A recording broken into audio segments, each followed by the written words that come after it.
সিলিন্ডারে আগুন ধরলে কীভাবে আগুন নিভাইতে হবে সেটাই হচ্ছে আমাদের শেখাইতে আসছিল ফায়ার সার্ভিসের ব্যাপারে। হচ্ছে আমরা দেখে শিখলাম আসলে ভয় না পাইলে এগুলো অনেক সহজ, ভয় পাইতে অনেক কঠিন।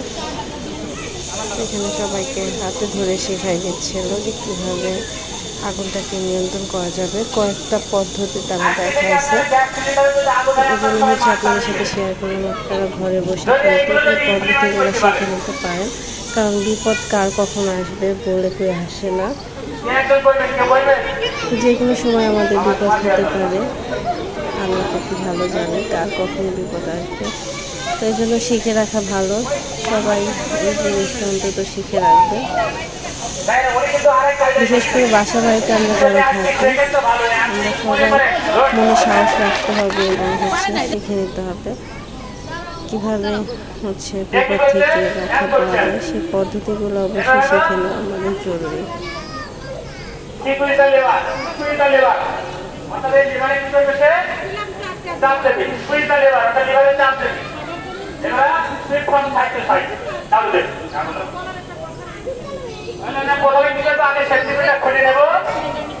আগুনের দিকে চাপ করবো, তারপরে এই লেবারে আমি চাপ দেবো, দেওয়ার পরে এখানে করাবো আগুন দেবে।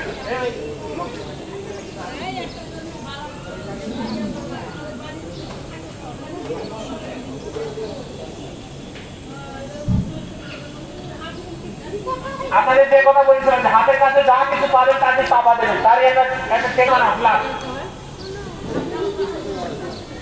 দেখেন আগুন দিবে। যে কথা এর আগে বলছিলাম যে ওই যে বেবি রোডের নকলটা মারা গেল, এই কালো দরজা এগুলো দিয়ে আপনি ইনহেল করবেন, আপনি শ্বাসকষ্ট অটোমেটিক্যালি আপনার শ্বাস নাকি পুড়ে যাবে, আপনি মারা যাবেন।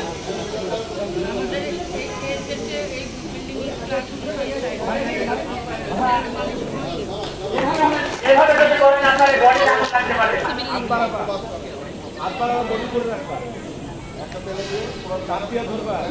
কালকে উনি নাস্তায় দিতে পারেন না, আজকে আগুন নিবে।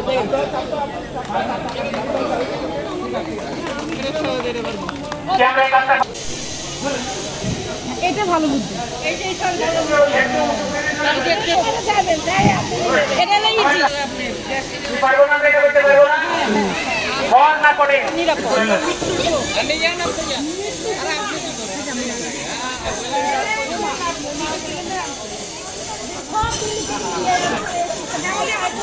এটা তো হলো না, চাপে ধরতে হবে, চাপে ধরতে হবে।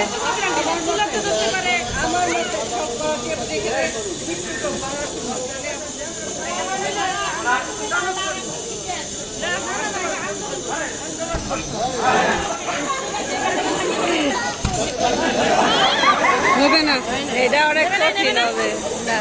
কিভাবে নিবেছে? পারবে না, পারবে না।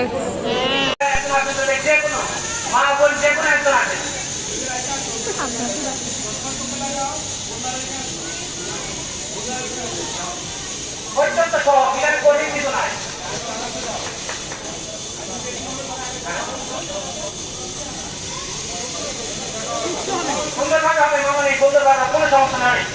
আর আমার এই সামনে তো সরো।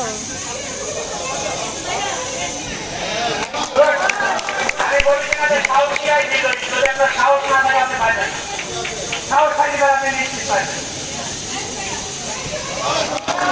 এখন আপনি রান্না করবেন, রান্নার করেন গ্যাস সিলিন্ডারের সাথে সংযোগ থাকলে বার্নার চুলা,